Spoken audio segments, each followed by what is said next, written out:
Hello, this is Andrew, and this is another weekly devlog video. In this video, I'm going to go over, the same thing in every devlog video, I'm going to go over the main things, the main accomplishments since the last devlog video. So in this video, there are two main things. I made some subtle improvements to the enemy AI. Second thing is implementing the unstoppable system. So I'll demonstrate the AI improvements first. So notice when I get closer to the goblin has a reaction to my presence, indicating back to the player that, oh, I suspect there's something there, and then after a period of time, the goblin will attack. However, it resets once I walk away from said goblin. So I implemented a system where I can add basically a series of actions when the internal state of a enemy mob changes. Like for instance, there's a cautious state where if you get close enough to a mob but it doesn't see you, it goes into a cautious state, and there's going to be a unique action, or maybe not necessarily unique, but there's going to be some type of action that's going to be associated with each mob. That way the player knows that, oh wait, this thing is about to attack me, but they don't attack immediately. It's not until you either get in its sight or get close enough or wait in its cautious state long enough, then the goblin will actually decide to attack you. And this is going to be true for not just goblins, but for enemy mobs. There are going to be different states to the AI. By default, there's what I call the aggressive state, which is what the goblin state is configured to right now. I don't have any videos, and unfortunately, I haven't created a mob that uses some of the other states, like the peaceful state. Peaceful state, enemy just kind of walks around, but it doesn't aggress you.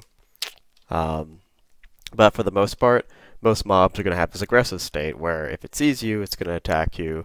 But if it doesn't, it's going to take a little bit before it decides to aggress you.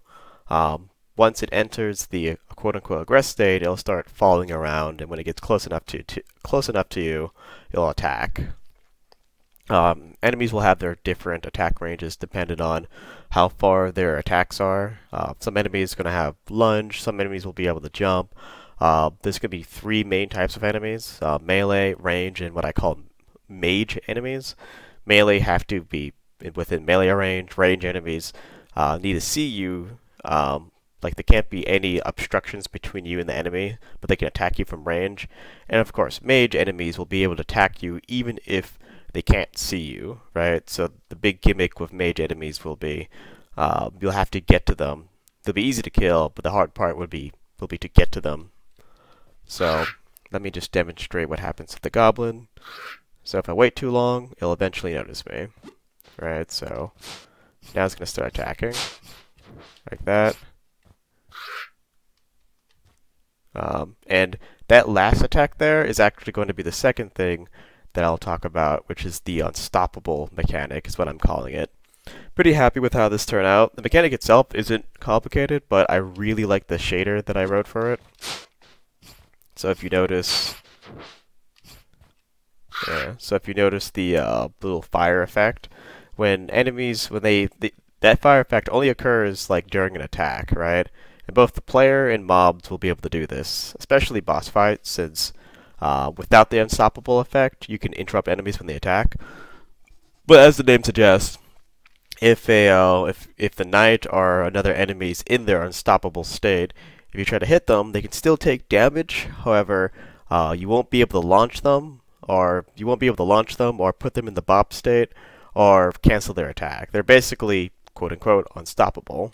So to demonstrate, this guy attack, and notice how as I was swinging, when he was in his unstoppable state, I'm not able to hit him out of it.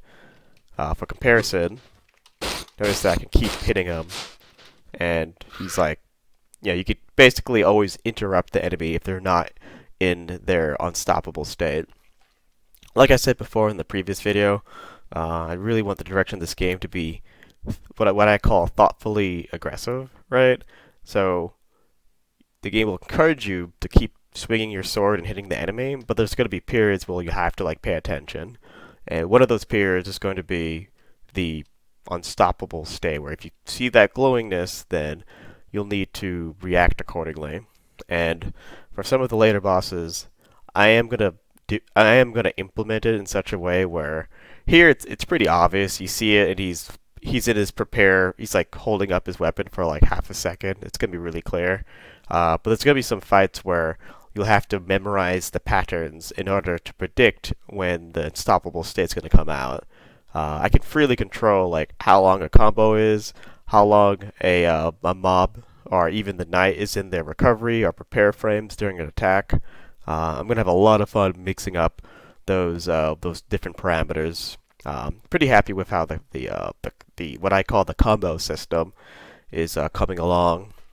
I do want this game to have at least a somewhat Dark Souls-esque feel, where the idea is that you gotta pay attention to the telegraph attacks. I'm limited on animation, so I'm gonna more so play around with timing of attacks.